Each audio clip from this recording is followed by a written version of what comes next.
hin gargaarin jechuun sirnaan baati miti haa gammachiifamtu maali kaawwanii fi hayyamni shari'aan murteessee fi shari'aan isii dhorge kaawwaniif akka taphatamuu fi akka sarpiraayiz godhamu kaawwaniif hayyamni kennamee isii hayyamni dhorgatame hayyama qabdii mirga guutuu qabdii gargaaruu atillee mirga guutuu qabdaa kan hin gargaarin sin jedhu jiru jechuudha.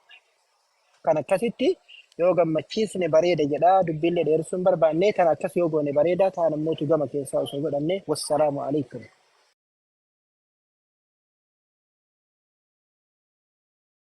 Galatoomii abdii kenna waanuma jiru dubbattee waanuma dhugaati hedduu galatoomii. Kanaafuu amma gargaaruufu waan tokko irra gahuu qabna. Amma namoota kun akkuma nama asii nama sadi qopheessine Dubaayis nama sadi haa qopheessanii. Ka geema ammootu geema Oromoomatu nama tabsiisa. Yegiddi geema nama qabuudhaaf nama gargaari kanaaf nama rakkatee fi geema qabuuf feemasiin hin barbaachisu. Numti mataan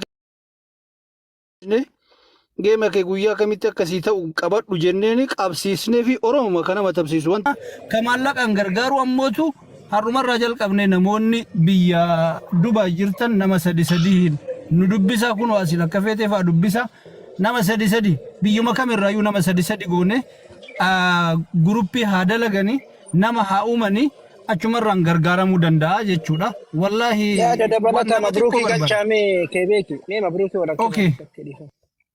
Mabruuki okay. Kanaafuu homaa rakkoo hin qabu.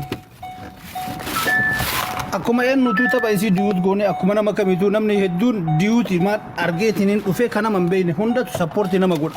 Jaran namni hundi kama dhugaa isin hin jedha. Namni hundi kama hin beeyne dhufee sappoortii si godha.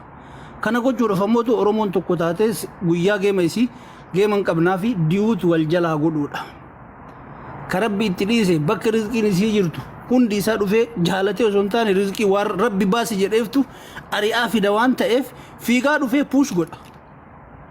Sini galee kanaafuu geema isii guyyaa isii gaafannee geema isiitti qabnaa viidiyoo hin dalayna gadi baasna ka gargaarsaa ammootu har'arraa jalqabna. Loomiin 50 nama 100 nama tokko ba'aadha nama 50 fi geexiidha jedhanii mee tanumayyuu Oromoon waan tokko dalayne haa mul'isnu. Dhiisa afaanumaan haasa'uu dhiisaati. Mucaan tokko gaafa dhiyoo kana Finfinnee keessatti bannaa taachuu dabbiroo nyaal baqqaa jedhee viidiyoo magadhiise aggisuun jedhee gadhiise waan biraan dubbanne bar tiktookii. Warri soddaa sun dhageettanii kalaas baqqaa dabbiroo nyaalinna aggisuun jedhee gadhiise waan biraan dubbanne. Bataam dabbiroo nyaal wallaahi ladhiin 300 foyi guuraniif. Nuti akkamitti yeroo hunda afaanuma qofa taana.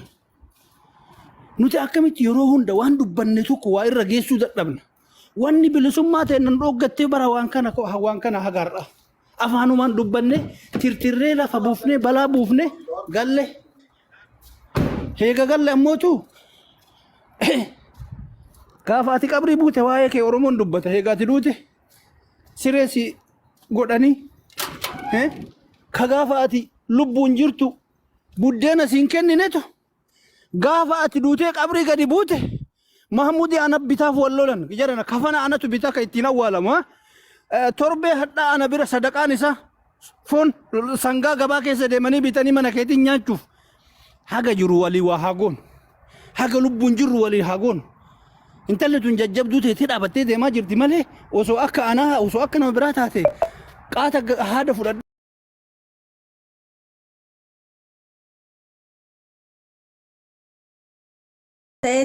Miidiyaa kana miila tokko dhaabdeetti waan isin waan badii yoo qabaate badii ofiisa hungubata garaa keessatti baadhattee akka haawwata kenna akka isni galee maaliifuyyuu gabbarri shamarra arsii maaliif qaanee jedhan kanaaf qaanaan asirraa nu umma firoorraa nu barumsa haa ta'uuf warra akkasi ganama galgala nu iyyaafatu badii feene yoo qabaate waan gargaarsa laala dhiisaara warra akka ta'eetiin warra suufi asumarra barumsaa fudhatanii muyyattiin tun miidhamtu guyyaa takka gadi baate miidhama si gadi baate hin dubbanne isinii galee kaleessas addas haa wanni kenna taneerumtee mana abbaa manaa jirtu gadi baate miidhama fi hin dubbattu addallee muyyattiin tun akkasumatti maqaa isinitti goote kabajaa isinitti goote afaanii haasomnee adheen gargaarraa boruun gargaarannee kanaan durallee hin gargaarraa jenneetiin namni hundinuuyyuu dubbatanii hin gargaaru yetti tan achima baasna jedhan gaafa kaan hin cadhisani isinii galee akkas ta'uu irraa nuti kanaafuu amma gargaaramtii Oromiyaa ta'e hedduu galatoomi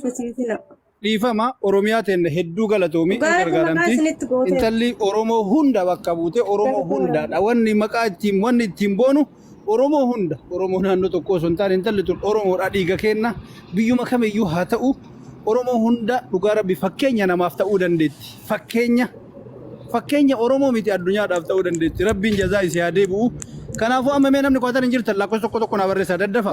Nama sadi qofa. Yaa.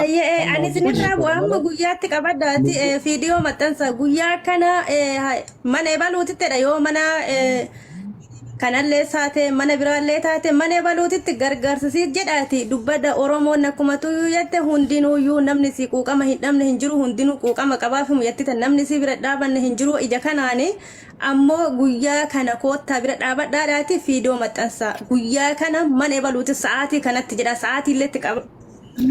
Badhaadhaan uummanni kun miidiyaa kanarratti namni hundinuu mana banate waa'ee mesii kana haasaara bakka tokko hin jiru uummanni kun kan mana gara garatti banate kun dhiifame bakka tokkotti akka walitti dacha'u bakka tokkotti walitti qaba sa'aatiitti godhadhaati. Sa'aatii akkana guyyaa kanaadhaati viidiyoo maxxansaati namni hundinuu viidiyoo sallaalee haadha mana tokkotti bakka tokkotti wal gahaati achitti tola gargaarsa loo taate guruppii loo hidhanne mana tokkotti tola garagaratti ijoolleen kun garagaratti wacaatti ijoolleen Seenara taatee je dhugaa keeti obboleessa koo.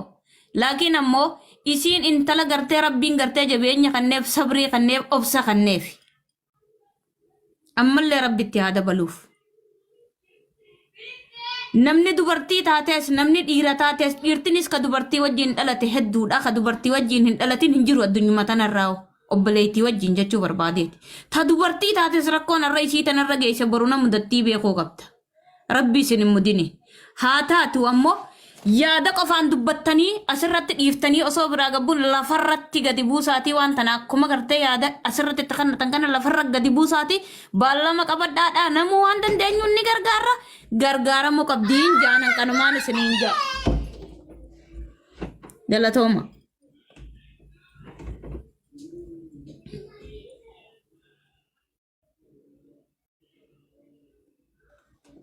Akka kebeeki dubbadha galatoomi dhiiftu. Amma dafa naannoo gara Dubaay irraa, Kuwait irraa, Qaatar irraa akkasuma immoo biyya Faranjii irraa abdii uumee jira. Suudii keessallee kebeekii fi akka fayyadana jiranii.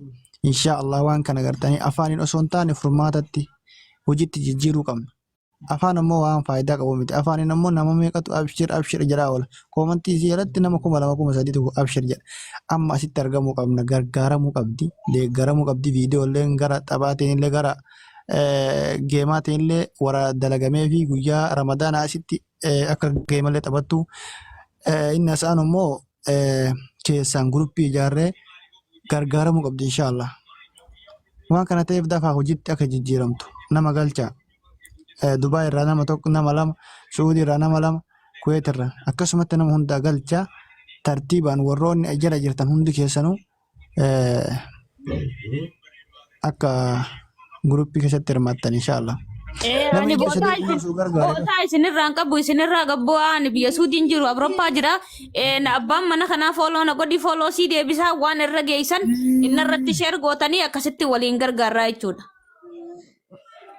Okay, rakkoon hin jiru. Fooloo deebisii bakka feete. Abdii akkuma siin jedhe viidiyoo maxxansaati guyyaa akkana sa'aatii akkana irratti koottaa gargaarsitiiti mana kanatti jedhaati mana tokkotti deeffadha amma ijoolleen garagara qabna duraanuu. Akkuma obboleettiin teeyyette namni isii muyyatti tana quuqama hin qabne hin jiru. Isii toltee achittis ilma ofii akka guddifattu taate akka achitti guddifattu waan maqaa qabu wahii yoo godhaniif bareeda.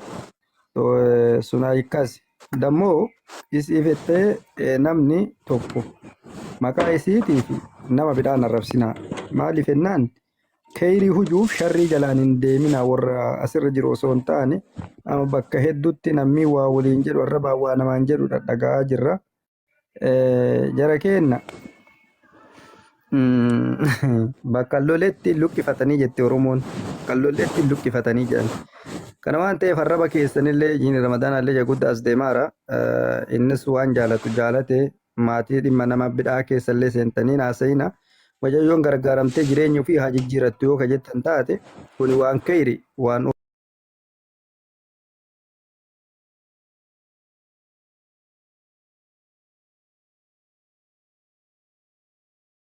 akka feeteen faates ustaaza dura mari'achiiftanii manuma isaanii sani godhanii gargaarsa meeshaa wahii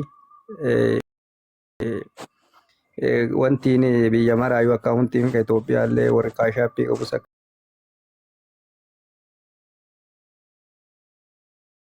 akkasitti qopheessanii waan san gizee sanitti irra darbanii fi jireenya isii ka bu'uuraa wahii osoo oofattee irran bareeda. Amma reediin asiin bahee ol bahee gabbu'een sun amma nun baasu maaliif jennaan leenca ka ajjeesetu beekaa jedhan onnee isaa gafa gaatu qeerras sirnaan baaka qoree beekaa leenca ka qolee beeka jedhan sirni illee aga nama dhibu warra qora fuudhee qoree beeka akkuma san leenca illee ka qolee beekaa jedhan onnee isaa nama dhiba.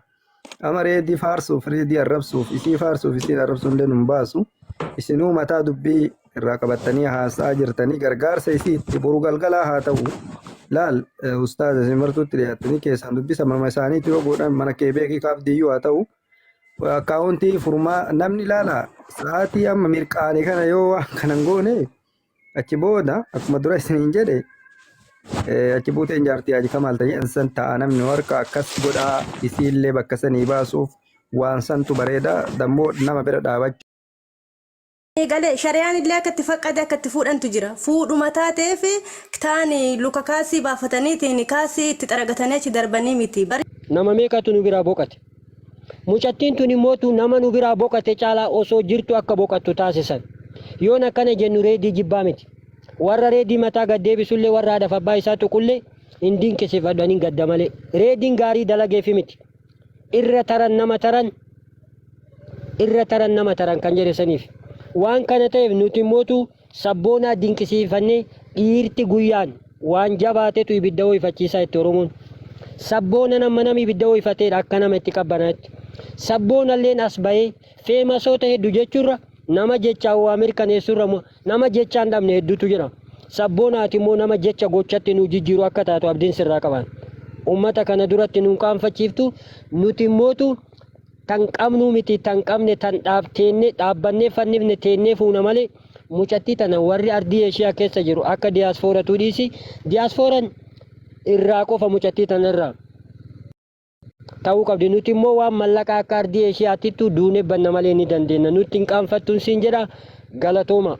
Yoomirraa kan jettu immoo guyyaa boruutirraa taayimiin bakka hin filatu. Isiin mucattiin tun dhugaa rabbii yoo laaltan namni laaltan fuula isii ka yeroo dabreetii fi kaammaa laala. Namni ol bahee nakkisu jarana garaa keessatti gadi rarata. Mucattii kana waa tokkoon ibsa isinii kenna. Maaf dubbachuu didde beeytanii shamarri qaaliin isa biraa deeme ka itti dhufu saniif gaariin ta'uudha jireenya barbaadde for future fuula duraaf. Dinqisiifattee jireenya biraa yaa rabbi sannaa dabarsi jettee reeddii caalaa nama dinqisiifattu argachuuf garaa bal'achuu isii barbaachisa. Murteessan addunyaa kanarra namni kana macaalu amala gaarii qabaachuuni. Mucattiin amala sanii rikaardii qabatte nuti waan qabnuun si bira dhaabbanna maay biraa jira. Ayyee galatooma. Qeerroo asaasaa dubbatu achiin boodaan illee isinittis qaanfadhee hin beeku. Waan hojjedhu tokkotti illee qaanfadhee hin beeku inshaallah. Boru galgala hundi keessa warri as jirtan warri asii baatan illee viidiyoo haadha firoo dalagaa boru galgala saa 8 irraa isii kallattii kanaan fidee waan danda'amu waan gargaartan isinitti hima. Isin wajji gargaara. Dura keessan bu'ee gargaara. Dura keessan bu'ee galchee isin argisiisee gargaara. Duuba keessanii miti. Hunda keessanuu isin jaaladhaa. Qeerroo dubbadhu waan dubbachuu barbaadde. Assalamu alaikum warahmatullahi wabarakatuh. Dhugaa dubbachuu sabboona waan gaarii irra jirta. Obboleettii teenna tana namni beektee walittis dabalamee walirraa illee adda ba'aa hooma jiru garuu hamilee walii eeguun akkaan barbaachisaadha. Hamilee isii baay'ee miidhamaa turte. Isa kanaaf nuti akka Oromootti ani wallaahi akkan isii dinqisiifadha. Akkanatti obsitee waan kana hunda yogguu irratti deemanii gartee waan isii hamilee isii tuqaa hedduu dalagan obsaan hagana eeggachuu jechuun warra gaarii irraa dhalattee seeraan bilcheessanii guddisaniirani. Warra irraa dhalattee illee hedduu dinqisiifadha dhugaa dubbatuudhaaf. Kanaaf nuti akka nam tokkootti biyya baqaa jirti midhayoon tun rakkoo keessa jirti. Wanni gochuu fi dandeenyu jiraate respoonsara haa barbaaduu fi warri rispoonsara barbaaduu fi danda'u nu gama maallaqaatiin waan dandeenyuun jabeessinee hayizoshii bira jirraa jajjabaadhu jennee hamilee itti horuu qabna. Kanaaf ammoo erga manas qabatanii guyyaas nu gootan hedduu ulfaadhaa galatoomaa wanni hambistan jiru hundi keessan afaaniin kijibuu osoo hin taane warri as jala jirtanii nama 800 wayii nama 1000 wayii eeggataa turtan afaaniin kijibuu osoo hin taane anas boru carraan akkanaan keessattuu intalli shamara anas carraan akkanaan ragaa nullee ilmaan dhiiraa obboleettii qabna ilmoo qabna gama hundaanuu walii hidhaa jirra boru carraan akkanaa ilmooti yookaan obboleettii yarra gaha jenneeti sirritti jabaannee obboleettii teena tana bira dhaabbannee akka isiin hamileetti horattu isiidhaaf illee rabbiin hiree isii oomalan labeeftu ta'a. Kaisaa olii argatti kaasanii gadi argatti isa rabbiifis waliin beeka waan ta'eef jajjabaadhaa boru guyyaan guyyaadhaa irraan affeeraa waan qabdaniin gargaara kaashaappii zallee akkaawuntii garaagaraa haala jiru sabboona haala mijeessi waan jiruun gara gargaarsaatti deebi'uudha jechuu barbaada walumaa galatti. Hayyee galatoomii isin hundi galatoomii namni asii baatan hundi keessan shamara taatanis dhiira namni dhageeffattanii deemtan viidiyoo hojjadhaa fi guyyaa boru isilleen viidiyoolee ni argiti ergaalleen isin gaa jedhee yaada anis ni barreessaa fi hundi keessanuu boru dhuftanii birrii 50 Itoophiyaa yoo taate na biratti kabaja qabdi 50 maaliif jennaan ilma namaa gargaaruudhaaf 50 ana biratti kabaja qabdi. Walitti yoo deebite nama 700 kanarraa 50 si'a 700 haga dhuftu laala hundi kennaa gargaarree waan silaamileen isin jabeessan an Oromoon na bira jiraa jettee adaba kaleessa qabduun akka jiraattu goona hundi keessaniyyuu isin jaalladha isin kabaja. Sabboona jiraadhu sa'aatiin isin hin ga'e Dubaayitti akka Dubaayitti sa'a 8 akka Itoophiyaatti sa'a 7 jechuudha sa'a 1 jechuudha. Kanaafi sa'a 8 jechuudha magriiba irratti namni sa'aatii gaafattan.